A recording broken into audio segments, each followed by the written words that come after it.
मैं लामा मठ में पहुंचा। प्रवेश द्वार पर ही काफी संख्या में भिक्षुक थे जो दूसरे रास्तों से अभी वापस लौट आए थे। मैं उनके साथ भीड़ में रगड़ा और उनके साथ साथ अंधेरे में मंदिर को रास्ता बनाया, जहां पवित्र छवियां मेरी ओर टकटकी लगाकर देख रही थी और अपने गढ़े गए चेहरे पर समझ तथा करुणा रखती हुई प्रतीत हुई।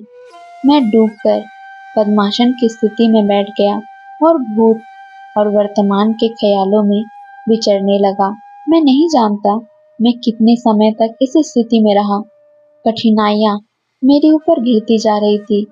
मेरे प्रिय शिक्षक इस दुनिया से विदा हो गए थे, लेकिन उन्होंने मुझे बताया था ये अंत नहीं है, ये सब मूल्यवान है।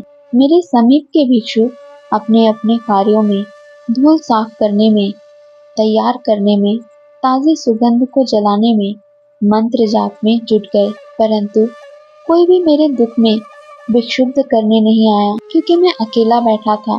रात चलती गई।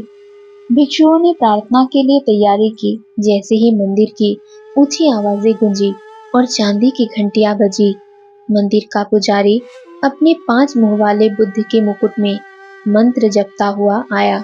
मैं धीमे से अपने पैरों पर उठा और अपने अनिच्छुक मन से मठाध्यक्ष की ओर चला।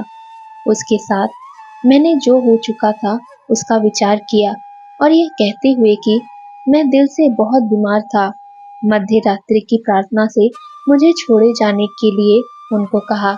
मैं अपने दुख को लामा मठ के विश्व को नहीं दिखाना चाहता था। उन्होंने कहा, नहीं मेरे भाई, तुम्हारे लिए खुशी मनाने का कारण है। तुम मृत्यु के परे जाकर वापस लौटे हो और आज के दिन तुमने अपने शिक्षक से सुना है और तुमने अपनी आंखों से उन्हें जीवंत बुद्धपन से देखा है। मेरे भाई, तुम्हें दुखी महसूस नहीं करना चाहिए, क्योंकि जाना आवश्यक है परंतु अस्थायी है। रात्रि की प्रार्थना सभा में आओ मेरे भाई, और उस चीज का आनंद लो जो कि बहुत से लोगों को उपलब्ध नहीं है। प्रशिक्षण सब अच्छा ही है, मैंने सोचा। मैं ठीक से जानता हूँ कि इस लोक में मृत्यु कहीं दूसरे बृहद जीवन में जन्म है। मैं जानता हूँ कि मृत्यु बिल्कुल नहीं होती। मैं जानता हूँ कि मृत्यु बिल्कुल नहीं होती, कि ये माया का संसार है और वास्तविक जीवन अभी आना बाकी है। यह पृथ्वी जो एक पाठशाला को छोड़कर अधिक कुछ नहीं है, जिसमें हम अपने पाठों को सीखने के लिए आते हैं। उसके उपरांत स्वप्न की अवस्था से हम बाहर हो जाते हैं। मृत्यु ऐसी कोई चीज नहीं है। तब मैं क्यों दिल से दुखी हूँ? जब मैंने यह प्रश्न को स्वयं से पूछा, लगभग उससे पहले ही उत्तर मेरे मन में आ गया। मैं निराश हूँ, क्योंकि मैं स्वार्थी हूँ, क्योंकि मैंने वह खो दिया है जिसको मैं प्यार करता था, क्योंकि जिसको मैं प्यार करता था वह मेरी पहुंच के बाहर है। मैं वास्तव में स्वार्थी हूँ, क्योंकि जो चला गया है वह भव्य जीवन के लिए गया है, जबकि अभी भी मैं इस पृथ्वी के भंवर में लुभाया हुआ, फंसा हुआ हूँ।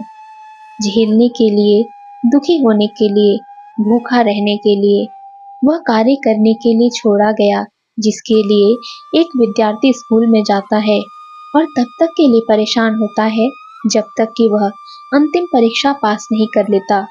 तब अपनी नई योग्यता के साथ दोबारा नए सिरे से सीखने के लिए वह दुनिया में आता है। मृत्यु में डरने जैसा कुछ भी नहीं है। ये वह जीवन है जिसके बारे में हम डरते हैं। जीवन जो हमें तमाम गलतियों को दूर करने के लिए सक्षम बनाता है। मृत्यु से भय खाने की कोई जरूरत नहीं है। इस जीवन से बृहद जीवन में जाने पर डरने की कोई आवश्यकता नहीं है। नरक से डरने की कोई आवश्यकता नहीं है, क्योंकि इस तरह का कोई स्थान है ही नहीं। न्याय का दिन जैसा कुछ भी नहीं है।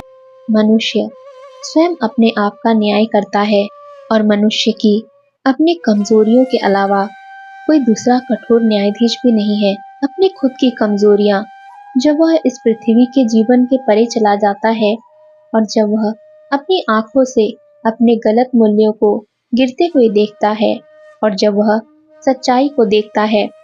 इसलिए आप सभी जो मृत्यु से डरते हैं, किसी ऐसे से जाने, सीखें जो मृत्यु के पार जा चुका है और वहां से वापस लौट चुका है।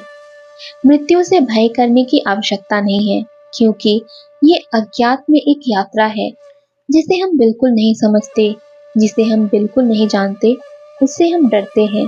लेकिन कोई मृत्यु नहीं है, केवल दूसरे रूप में बृहद जीवन में जन्म है। सभी धर्मों के प्रारंभिक दिनों में ये शिक्षा थी, मृत्यु नहीं है, केवल दूसरे स्तर पर बृहद जीवन में जन्म है।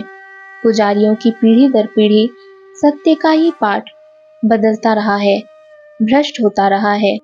लेकिन मैं दूसरे अनेक लामाओं की तरह मृत्यु के दूसरी तरफ जा चुका हूँ और वापस लौट चुका हूँ। हम सत्य को जानते हैं,